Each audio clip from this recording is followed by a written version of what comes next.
Axel de Tarlet, Le Monde bouge, le Financial Times qui salue l'excellence des écoles de commerce françaises, les meilleures d'Europe.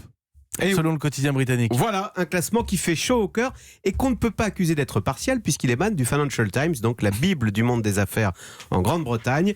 Le Financial Times pour qui la meilleure école de commerce en Europe n'est plus la London Business Schools de Londres, mais HEC Paris.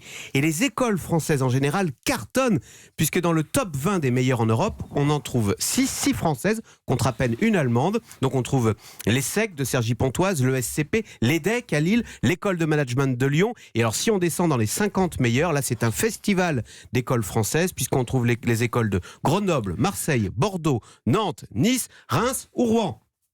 Écoutez, c'est quand même pas mal, on va dire cocorico, surtout Voilà. quand ça vient de nos amis d'outre-Manche. Qu'est-ce qui explique cette réussite des établissements français ?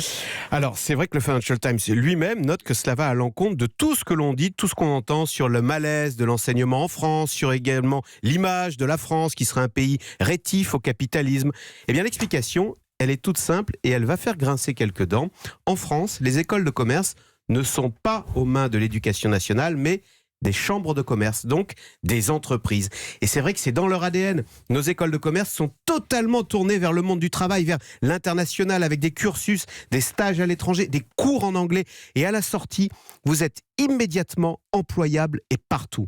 Eh bien, cette recette, figurez-vous, a inspiré le gouvernement pour sa grande réforme de l'apprentissage. Vous savez, pour devenir menuisier, plombier, etc. On a confié les centres d'apprentissage non plus aux régions, mais aux entreprises. Et ça change tout.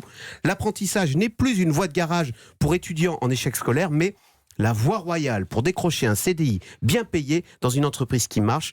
Résultat, carton plein, écoutez bien, la France compte aujourd'hui 458 000 apprentis, record absolu, chiffre en hausse de 64% par rapport à 2015.